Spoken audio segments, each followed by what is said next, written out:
আইসিডিএসের আরও একটি ক্লাসে তোমাদের প্রত্যেককে স্বাগত। আজকে এই ভিডিওতে আমরা আলোচনা করব আইসিডিএস কর্মী ও সহায়িকার সাধারণ জ্ঞান থেকে গুরুত্বপূর্ণ প্রশ্নোত্তর সম্পর্কে। এবং আজকের যে টপিক সেটি হচ্ছে ভারতের ভূপ্রকৃতি সংক্রান্ত। এবং ভারতের ভূপ্রকৃতি থেকে আজকে বাছাই করা 40টি গুরুত্বপূর্ণ প্রশ্নোত্তর আলোচনা করব, যেগুলি তোমাদের পরীক্ষার জন্য খুবই গুরুত্বপূর্ণ রয়েছে এবং এখান থেকে তোমরা 100% কমন পাবে। সম্পূর্ণভাবে ক্লাসটি করো, তার পাশাপাশি প্রত্যেকেই ক্লাসটি লাইক করে দেবে, শেয়ার করে দেবে। তো দেখো, আজকের প্রথম প্রশ্নে বলা হচ্ছে ভারতের মূল ভূখণ্ডের দক্ষিণতম বিন্দু কোনটি? অর্থাৎ ভারতের যে মূল ভূখণ্ড রয়েছে সেই ভূখণ্ডের দক্ষিণতম বিন্দু কোনটি হবে? তো তোমরা অবশ্যই মনে রাখবে, এটি সঠিক উত্তর হয়ে যাবে কন্যাকুমারিকা অন্তরীপ। কন্যাকুমারিকা অন্তরীপ হচ্ছে ভারতের মূল ভূখণ্ড, অর্থাৎ ভারতের যে ম্যাপটি রয়েছে সেই ম্যাপের দক্ষিণতম বিন্দু হচ্ছে কন্যাকুমারিকা অন্তরীপ।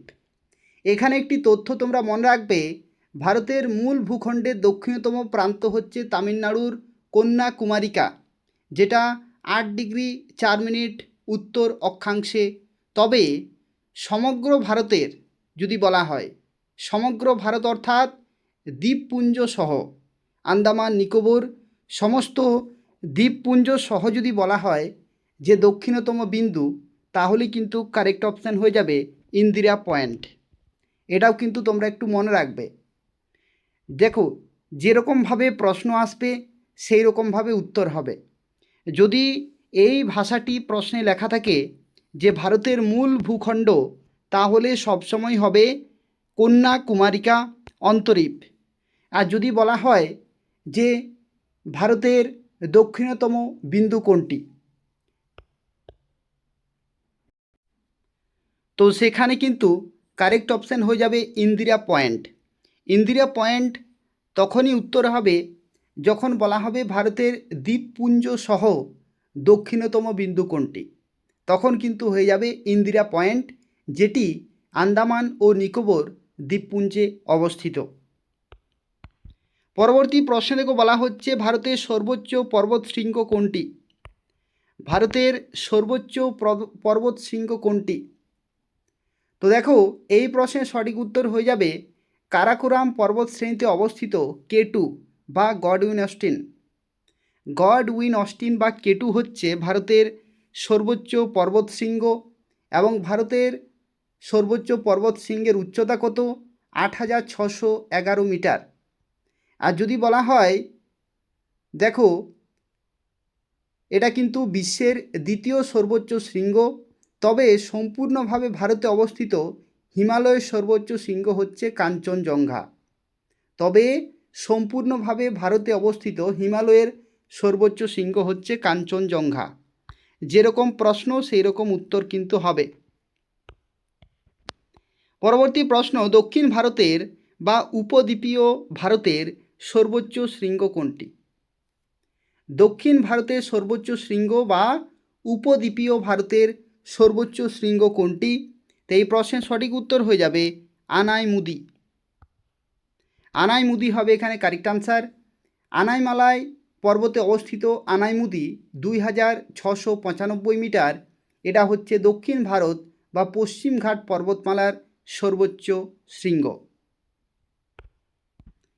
পরবর্তী প্রশ্ন, পৃথিবীর প্রাচীনতম ভঙ্গিল পর্বত কোনটি? পৃথিবীর প্রাচীনতম ভঙ্গিল পর্বত কোনটি? তো দেখো, এই প্রশ্নের সঠিক উত্তর হয়ে যাবে আরাবল্লী। এই প্রশ্নের সঠিক উত্তর হয়ে যাবে আরাবল্লী। এবং তোমরা মনে রাখবে, রাজস্থানের আরাবল্লী হল পৃথিবীর অন্যতম প্রাচীন ক্ষয়জাত ভঙ্গিল পর্বতমালা। পরবর্তী প্রশ্ন, ভারতের বৃহত্তম হিমবাহ কোনটি? ভারতের বৃহত্তম হিমবাহ কোনটি? তো দেখো, কারাকোরাম পর্বত শ্রেণীতে অবস্থিত সিয়াচেন, যেটার দৈর্ঘ্য হচ্ছে প্রায় 76 কিলোমিটার, এটা হচ্ছে ভারতের দীর্ঘতম ও বৃহত্তম হিমবাহ। কত দৈর্ঘ্য? 76 কিলোমিটার।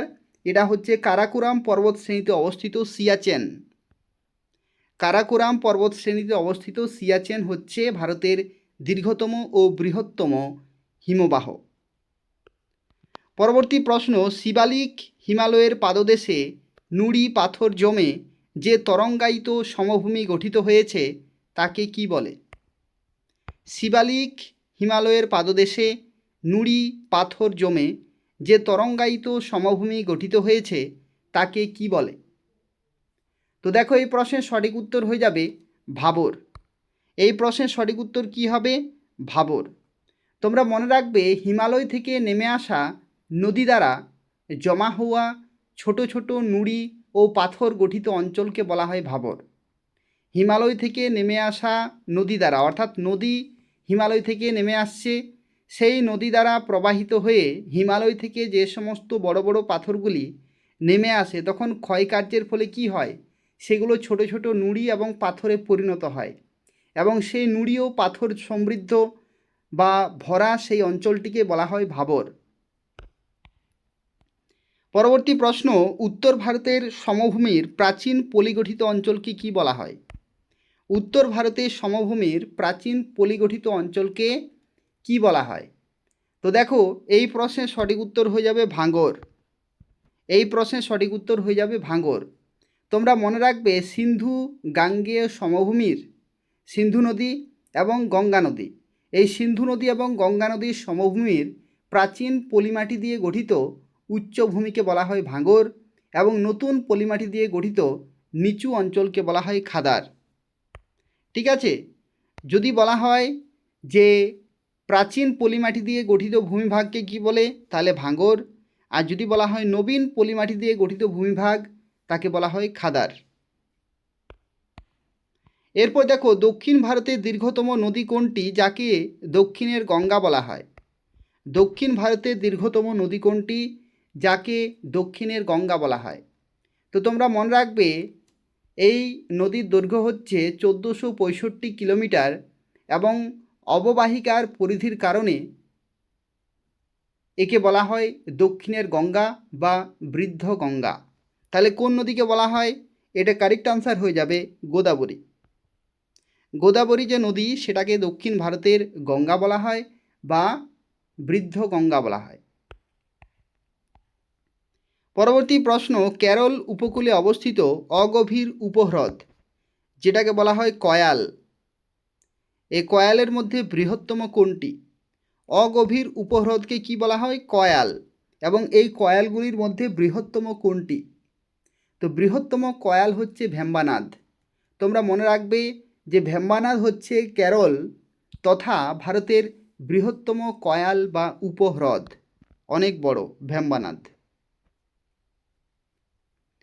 এরপর দেখো পরবর্তী প্রশ্নে, ভারতের একমাত্র সক্রিয় আগ্নেয়গিরি ব্যারেন দ্বীপ কোথায় অবস্থিত? ব্যারেন আইল্যান্ড কোথায় অবস্থিত? কি হবে কারেক্ট আনসার? তো দেখো ব্যারেন যে আইল্যান্ড রয়েছে সেটা হচ্ছে আন্দামান দ্বীপপুঞ্জে অবস্থিত। উত্তর ও মধ্য আন্দামানের পূর্ব দিকে বঙ্গোপসাগরে অবস্থিত ব্যারেন দ্বীপ ভারতের একমাত্র সক্রিয় আগ্নেয়গিরি। ভারতের একমাত্র সক্রিয় আগ্নেয়গিরি আন্দামান দ্বীপপুঞ্জে অবস্থিত। পরবর্তী প্রশ্ন, নীলগিরি পর্বতের সর্বোচ্চ শৃঙ্গের নাম কি? নীলগিরি পর্বতের সর্বোচ্চ শৃঙ্গ কোনটি? এই প্রশ্নের সঠিক উত্তর হয়ে যাবে দোদাবেতা। দোদাবেতা হচ্ছে নীলগিরি পর্বতের সর্বোচ্চ শৃঙ্গ এবং এটার উচ্চতা হচ্ছে 2637 মিটার। এরপর দেখো পরবর্তী প্রশ্নে, কর্কট ক্রান্তি রেখা ভারতের কয়টি রাজ্যের উপর দিয়ে প্রসারিত হয়েছে? কয়টি রাজ্যের উপর দিয়ে? তো কর্কট ক্রান্তি রেখা গেছে কোন কোন রাজ্যের উপর দিয়ে? গুজরাট, রাজস্থান, মধ্যপ্রদেশ, ছত্তিশগড়, ঝাড়খণ্ড, পশ্চিমবঙ্গ, ত্রিপুরা, মিজোরাম। তাহলে কটি হলো? 8টি। টোটাল 8টি রাজ্যের উপর দিয়ে গেছে কর্কট ক্রান্তি রেখা।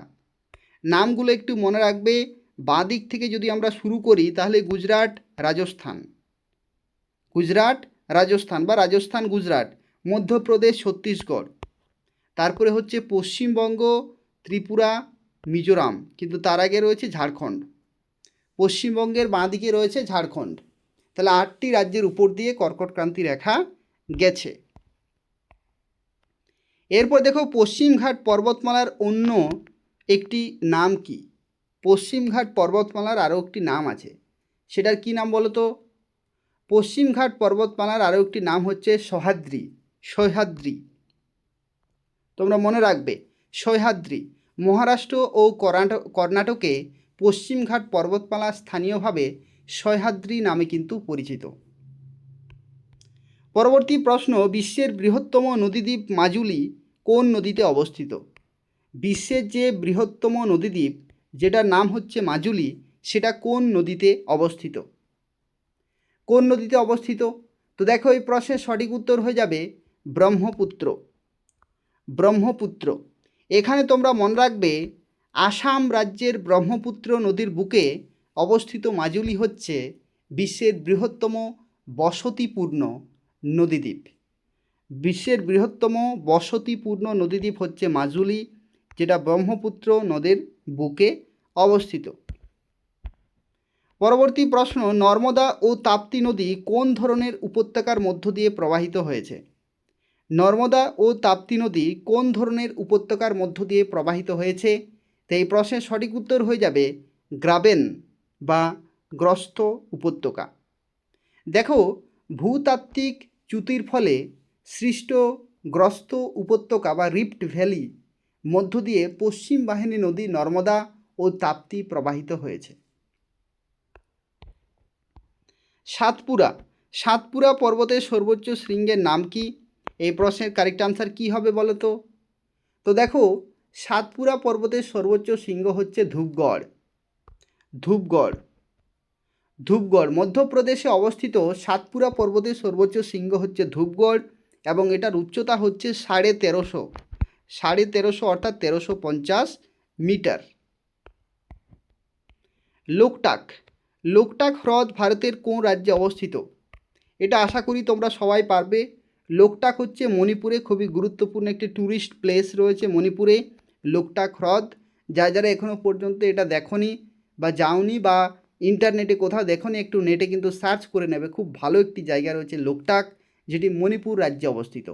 মণিপুরে অবস্থিত লোকটাক হ্রদ উত্তর পূর্ব ভারতের বৃহত্তম স্বাদু জলের হ্রদ। এতে ভাসমান জাতীয় উদ্যান বা কেইবুল লামজাও রয়েছে। ঠিক আছে, এতে ভাসমান জাতীয় উদ্যান কিন্তু কেইবুল লামজাও রয়েছে। পরবর্তী প্রশ্ন, পক প্রণালী ও মান্নার উপসাগর ভারতকে কোন প্রতিবেশী দেশ থেকে বিচ্ছিন্ন করেছে? পক প্রণালী ও মান্নার উপসাগর ভারতকে কোন প্রতিবেশী দেশ থেকে বিচ্ছিন্ন করেছে? তো এই প্রশ্নের সঠিক উত্তর কী হবে বলো তো? এই প্রশ্নের উত্তর হয়ে যাবে শ্রীলঙ্কা। শ্রীলঙ্কা। পক প্রণালী মানেই হচ্ছে শ্রীলঙ্কা। ভারতের মূল ভূখণ্ড থেকে বিচ্ছিন্ন করে শ্রীলঙ্কাকে পৃথক করেছে পক প্রণালী এবং মান্নার উপসাগর। পরবর্তী প্রশ্ন, ছোটনাগপুর মালভূমির সর্বোচ্চ শৃঙ্গ কোনটি? তো ছোটনাগপুর মালভূমির সর্বোচ্চ শৃঙ্গের নাম হচ্ছে পরেশনাথ। ছোটনাগপুর মালভূমির সর্বোচ্চ শৃঙ্গের নাম হচ্ছে পরেশনাথ। ঝাড়খণ্ডে অবস্থিত ছোটনাগপুর মালভূমির সর্বোচ্চ শৃঙ্গ হচ্ছে পরেশনাথ পাহাড় এবং যেটার উচ্চতা হচ্ছে 1365 মিটার। পরবর্তী প্রশ্ন, ভারতের দীর্ঘতম সমুদ্র সৈকত কোনটি? ভারতের দীর্ঘতম সমুদ্র সৈকত বা বিচ, সি বিচ কোনটি? এটা হচ্ছে মেরিনা বিচ। মেরিনা বিচ হচ্ছে ভারতের দীর্ঘতম সি বিচ, যেটা অবস্থিত চেন্নাইয়ে। চেন্নাইয়ে অবস্থিত মেরিনা বিচ ভারতের দীর্ঘতম প্রাকৃতিক নগর সৈকত। পরবর্তী প্রশ্ন, পূর্বঘাট ও পশ্চিমঘাট পর্বতমালা কোথায় এসে মিলিত হয়েছে? পূর্বঘাট ও পশ্চিমঘাট পর্বতমালা কোথায় এসে মিলিত হয়েছে? তো দেখো, দক্ষিণ ভারতে পূর্বঘাট পর্বতমালা ও পশ্চিমঘাট পর্বতমালা নীলগিরি পর্বতে এসে একত্রিত হয়েছে। নীলগিরি পর্বত। অপশন সি হচ্ছে এখানে কারেক্ট আনসার। পরবর্তী প্রশ্ন, লাক্ষা দ্বীপপুঞ্জ প্রধানত কী দিয়ে গঠিত? লাক্ষা দ্বীপপুঞ্জ প্রধানত কী দিয়ে গঠিত? কি হবে কারেক্ট আনসার? তো দেখো, এটা গঠিত আরব সাগরে অবস্থিত যে লাক্ষাদ্বীপ, সেটা প্রবাল দ্বীপপুঞ্জ নিয়ে গঠিত। প্রবাল দ্বীপপুঞ্জ, যেটাকে ইংরেজিতে বলা হয় অ্যাটল, ATOLL। ঠিক আছে, তাহলে কি হবে? এটার কারেক্ট আনসার হয়ে যাবে প্রবাল বা কোরাল, প্রবাল দ্বীপপুঞ্জ। পরবর্তী প্রশ্ন, চিল্কা হ্রদ ভারতের কোন উপকূলে অবস্থিত? চিল্কা হ্রদ ভারতের কোন উপকূলে অবস্থিত? আমরা প্রত্যেকেই জানি যে ওড়িশাতে চিল্কার হ্রদ রয়েছে, কিন্তু কোন উপকূলে, এটার নাম কি? তো দেখো, ওড়িশা রাজ্যের উত্তর যে সরকার উপকূল, সেখানে চিল্কা ভারতের বৃহত্তম লোনা জলের হ্রদ বা কয়াল উপহ্রদ। তাহলে উত্তর সরকার উপকূল হবে এখানে কারেক্ট আনসার। এখানে যদি তোমাদের পরীক্ষাতে অপশান থাকে পূর্ব উপকূল, তবু কিন্তু হবে কারেক্ট আনসার। ঠিক আছে, যদি প্রশ্নে থাকে পূর্ব উপকূল, তবু হবে কারেক্ট আনসার। এরপরে আমরা পরবর্তী প্রশ্নে চলে যাচ্ছি। দেখো, বলা হচ্ছে থর মরুভূমির একমাত্র প্রধান নদী কোনটি? থর মরুভূমির একমাত্র প্রধান নদী কোনটি? কি হবে কারেক্ট আনসার?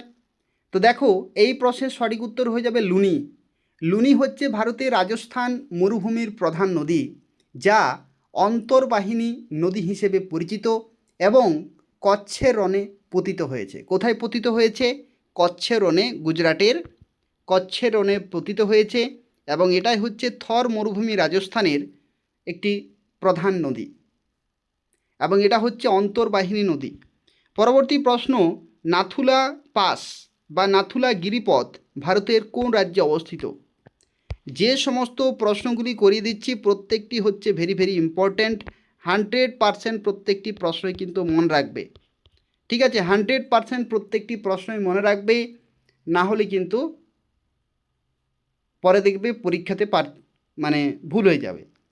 ঠিক আছে, 100% প্রত্যেকটি প্রশ্নই কিন্তু তোমাদের বারবার প্র্যাকটিস করতে হবে, এগুলো মনে রাখবে। নাথুলা গিরিপথ বা নাথুলা পাস ভারতের কোন রাজ্যে অবস্থিত? তো তোমরা মনে রাখবে, এটা হচ্ছে সিকিমে অবস্থিত নাথুলা পাস। নাথুলা পাস কোথায় অবস্থিত? সিকিমে। সিকিম হিমালয়ে অবস্থিত নাথুলা গিরিপথটি ভারত ও চীন অর্থাৎ তিব্বত এর মধ্যে বাণিজ্য পথ হিসেবে পরিচিত। পরবর্তী প্রশ্ন, কাশ্মীর উপত্যকা কোন দুটি পর্বতশ্রেণীর মধ্যে অবস্থিত? কাশ্মীর উপত্যকা কোন দুটি পর্বতশ্রেণীর মধ্যে অবস্থিত? এটা সঠিক উত্তর হয়ে যাবে পীর পাঞ্জাল ও জাস্কার। পীর পাঞ্জাল ও জাস্কার। দেখো, যে হিমালয়, মহান হিমালয়, জাস্কার রেঞ্জ এবং পীর পাঞ্জাল পর্বতশ্রেণীর মধ্যস্থলে সৌন্দর্যমণ্ডিত কাশ্মীর উপত্যকা অবস্থিত। পরবর্তী প্রশ্ন, মেঘালয় মালভূমির সর্বোচ্চ বিন্দু কোনটি? মেঘালয় যে মালভূমি রয়েছে সেটা সর্বোচ্চ বিন্দু কোনটি? সেটা সর্বোচ্চ বিন্দু হচ্ছে খাসি পাহাড়ে অবস্থিত শিলং পিক। খাসি পাহাড়ে অবস্থিত, গারো খাসি জয়ন্তিয়া রয়েছে, তো সেই খাসি পাহাড়ে অবস্থিত যে শিলং পিক, সেটাই হচ্ছে মেঘালয় মালভূমির সর্বোচ্চ শৃঙ্গ, এবং এটার হাইট হচ্ছে 1961। এটার হাইট কত? 1961 মিটার। পরবর্তী প্রশ্ন, ভারতের কোন উপকূল বর্ষাকালে দুবার বৃষ্টিপাত পায়? ভারতের কোন উপকূলে বর্ষাকালে দুবার বৃষ্টিপাত হয়? দক্ষিণ পশ্চিম ও উত্তর পূর্ব মৌসুমি বায়ুর প্রভাবে। কোন উপকূলে? এটার সঠিক উত্তর হয়ে যাবে করমণ্ডল উপকূলে। করমণ্ডল উপকূলে বছরে দুবার কিন্তু বৃষ্টিপাত হয়। একটা হচ্ছে দক্ষিণ পশ্চিম মৌসুমি বৃষ্টি, যেটার ফলে পশ্চিমবঙ্গে বর্ষাকাল আসে, আরেকটা হচ্ছে উত্তর পূর্ব মৌসুমি বায়ুর প্রভাবেও কিন্তু বৃষ্টিপাত হয় বছরে দুবার। বছরে দুবার বর্ষাকাল। তামিলনাড়ু করমণ্ডল উপকূলে বছরে দুবার বৃষ্টিপাত ঘটে, গ্রীষ্মকালে একবার আর শীতকালের প্রত্যাবর্তনকারী মৌসুমি বায়ুর প্রভাবে ঘটে। এরপর দেখো, পরবর্তী প্রশ্নে বলা হচ্ছে ভারতের শীতলতম স্থান কোনটি? ভারতের শীতলতম স্থান কোনটি? তো এই প্রশ্নের সঠিক উত্তর হয়ে যাবে দ্রাস। দ্রাস হচ্ছে ভারতের শীতলতম স্থান, এবং যেটা লাদাখে অবস্থিত দ্রাস ভারতের শীতলতম এবং পৃথিবীর দ্বিতীয় শীতলতম জনবসতিপূর্ণ এলাকা। পরবর্তী প্রশ্ন, রাজস্থানের বালি দ্বারা গঠিত চলমান বালিয়াড়িগুলিকে কি বলা হয়? চলমান বালিয়াড়ি, অর্থাৎ যে বালিয়াড়িগুলি তৈরি হয় সেগুলি বাতাসের প্রভাবে সেই স্থান পরিবর্তন করে, যার ফলে কি মনে হয় চলমান বালিয়াড়ি। তো সেই চলমান বালিয়াড়িগুলিকে কি বলা হয়? তো সেগুলিকে বলা হয় ধিয়ান, ধিয়ান বলা হয়। ঠিক আছে। থর মরুভূমি অঞ্চলে বায়ুর প্রভাবে ক্রমাগত স্থান পরিবর্তনকারী বালিয়াড়িগুলিকে বলা হয় স্থানীয় ভাষায় ধিয়ান। পরবর্তী প্রশ্ন, পশ্চিমঘাট পর্বতের একটি গুরুত্বপূর্ণ গিরিপথ যা মুম্বাই ও পুনেকে যুক্ত করেছে। পশ্চিমঘাট পর্বতের একটি গুরুত্বপূর্ণ গিরিপথ যেটি মুম্বাই ও পুনেকে যুক্ত করেছে, এটা সঠিক উত্তর হয়ে যাবে ভোরঘাট। ভোরঘাট। দেখো, ভোরঘাট যে গিরিপথ যে পাসটি রয়েছে সেটা হচ্ছে মুম্বাই এবং পুনে শহরের মধ্যে সংযোগ স্থাপনকারী একটি পাস। এরপর দেখো, পূর্বঘাট পর্বতমালার সর্বোচ্চ শৃঙ্গ কোনটি? পূর্বঘাট পর্বতমালার সর্বোচ্চ শৃঙ্গ কোনটি? তো এই প্রশ্নের সঠিক উত্তর হবে জিন্দা গাদা। জিন্দা গাদা হচ্ছে পূর্বঘাট পর্বতমালার সর্বোচ্চ শৃঙ্গ, এবং তোমরা মনে রাখবে যে অন্ধ্রপ্রদেশে অবস্থিত জিন্দাগাড়া, যেটা পূর্বঘাট পর্বতমালার সর্বোচ্চ শৃঙ্গ, এটার হাইট কত? 1690 মিটার। পরবর্তী প্রশ্ন, দাক্ষিণাত্যের মালভূমি বা ডেকান ট্রাপ কোন শিলা দ্বারা গঠিত? দাক্ষিণাত্যের মালভূমি বা ডেকান ট্রাপ কোন শিলা দ্বারা গঠিত? তো এই প্রশ্নের সঠিক উত্তর হয়ে যাবে বেসাল্ট। বেসাল্ট শিলা দ্বারা গঠিত। এবং তোমরা অবশ্যই মনে রাখবে যে এটা হচ্ছে কৃতেশাস যুগ। কৃতেশাস যুগের বিদার অগ্নুদ্গমের ফলে লাভা সঞ্চিত হয়ে আগ্নেয় শিলা, যেটা হচ্ছে বেসাল্ট, যেটা দিয়ে দাক্ষিণাত্যের মালভূমি গঠিত হয়েছে। ঠিক আছে, আগ্নেয় শিলা বেসাল্ট দিয়ে দাক্ষিণাত্যের মালভূমি গঠিত হয়েছে অগ্নুৎপাতের ফলে। আন্দামান ও নিকোবর দ্বীপপুঞ্জের সর্বোচ্চ শৃঙ্গ কোনটি? আন্দামান ও নিকোবর দ্বীপপুঞ্জের সর্বোচ্চ শৃঙ্গের নাম কি? এটা সঠিক উত্তর হয়ে যাবে স্যাডল পিক। স্যাডল পিক হচ্ছে সর্বোচ্চ শৃঙ্গ। এবং তোমরা মনে রাখবে উত্তর আন্দামানে অবস্থিত স্যাডল পিক, যেটার উচ্চতা হচ্ছে 732 মিটার, এটি হচ্ছে সমগ্র দ্বীপপুঞ্জের সর্বোচ্চ শৃঙ্গ। এরপর দেখো, 10 ডিগ্রি চ্যানেল কাকে পৃথক করেছে? 10 ডিগ্রি চ্যানেল কাকে পৃথক করেছে? সেটা সঠিক উত্তর হবে আন্দামান ও নিকোবর দ্বীপপুঞ্জ। আন্দামান ও নিকোবর দ্বীপপুঞ্জ 10 ডিগ্রি উত্তর অক্ষাংশ রেখা বা 10 ডিগ্রি চ্যানেল লিটল আন্দামান ও কার নিকোবরকে পৃথক করেছে। পরবর্তী, দুন উপত্যকা কোথায় দেখা যায়? দুন উপত্যকা কোথায় দেখা যায়? এটা কারেক্ট আনসার কি হবে? তো দুন উপত্যকা দেখা যায়, দেখো, শিবালিক ও হিমালয়ের মাঝে। শিবালিক ও হিমালয়ের মাঝে দেখা যায় দুন উপত্যকা। শিবালিক ও হিমাচল অর্থাৎ নিম্ন হিমালয়, হিমাচলটা কি? নিম্ন হিমালয়। সেই নিম্ন হিমালয়ের মাঝখানে অনুদৈর্ঘ্য উপত্যকাগুলোকে দুন বলা হয়, যেমন দেরাদুন। ঠিক আছে, দেরাদুন। পরবর্তী প্রশ্ন, ছোটনাগপুর মালভূমিকে কি বলা হয়? ছোটনাগপুর মালভূমির আরও একটি নাম আছে। দেখো, এটা অনেকেরই হয়তো অজানা হতে পারে। ভারতের রুড় আমরা কি জানি যে দুর্গাপুরকে ভারতের রুড় বলা হয়। একই রকমভাবে ভারতের রুড় কিন্তু বলা হয় ছোটনাগপুর মালভূমিকেও। ছোটনাগপুর মালভূমিকেও ভারতের রুড় বলা হয়, এমনকি দুর্গাপুরকেও কিন্তু ভারতের রুড় বলা হয়। ঠিক আছে, এবং তার সাথে সাথে তোমরা দুর্গাপুরটাও কিন্তু মনে রাখবে। পরবর্তী প্রশ্ন, নীলগিরি ও আনাইমালাই পাহাড়ের মাঝে কোন গিরিপথটি অবস্থিত? নীলগিরি ও আনাইমালাই পাহাড়ের মাঝে কোন গিরিপথটি অবস্থিত? তো সেটার সঠিক উত্তর হবে পালঘাট। পালঘাট। দেখো, পালঘাট কেরল ও তামিলনাড়ুকে যুক্ত করেছে এবং এটি নীলগিরি ও আনাইমালাই পাহাড়ের মাঝে অবস্থিত। পরবর্তী প্রশ্ন, কচ্ছের রণ মূলত কী ধরনের ভূপ্রকৃতি? কচ্ছের রণ, গুজরাটের কচ্ছের রণ, রান অফ কচ্ছ, মূলত কী ধরনের ভূপ্রকৃতি? তো এটা তোমরা মনে রাখবে, এটা হচ্ছে অগভীর অর্থাৎ গভীরতা খুব কম লবণাক্ত জলাভূমি। গুজরাটের কচ্ছের রণ হলো সমুদ্রের যে নোনা জল ও পলি জমে গঠিত একটি বিস্তীর্ণ অগভীর লবণাক্ত জলাভূমি ও কাদামাটির সমভূমি। পরবর্তী প্রশ্ন, রাজস্থান মরুভূমির লবণাক্ত জলের হ্রদগুলিকে স্থানীয় ভাষায় কী বলা হয়? রাজস্থান মরুভূমির লবণাক্ত জলের হ্রদগুলিকে স্থানীয় ভাষায় কী বলা হয়? এটাকে বলা হয় প্লায়া। প্লায়া বলা হয় অথবা ধন্দ। এটা এই যে বানানটা, এটা এরকম বানানো থাকে অথবা এরকমভাবেও কিন্তু থাকে, ধন্দ। এটা তোমরা মনে রাখবে, পরীক্ষাতে ঠিক যেরকম আসবে সেইভাবেই কিন্তু তোমরা দাগ দেবে। ঠিক আছে, প্লায়া বা ধন্দ। রাজস্থান মরুভূমির লবণাক্ত জলের হ্রদগুলিকে স্থানীয় ভাষায় বলা হয় ধন্দ বা প্লায়া। অপশান ডি হচ্ছে এখানে কারেক্ট আনসার। 23 হচ্ছে 40টি গুরুত্বপূর্ণ প্রশ্নোত্তর তোমাদের আইসিডিএস কর্মী ও সহায়িকার পরীক্ষার জন্য। বারবার প্র্যাকটিস করবে, তাহলেই মনে থাকবে। আর পরবর্তী ক্লাসগুলির জন্য অপেক্ষা করো, খুব তাড়াতাড়ি পরবর্তী ক্লাসগুলি হতে চলেছে। তোমরা রেগুলার ক্লাসগুলি করো। যারা রেগুলার ক্লাসগুলি করছো তারা নিশ্চিত থাকো 70+ নম্বর প্রত্যেকেই পাবে। ঠিক আছে, নিয়মিত ক্লাসগুলো কিন্তু করতে হবে। প্রত্যেকেই ক্লাসটি লাইক করে দেবে, শেয়ার করে দেবে। ধন্যবাদ।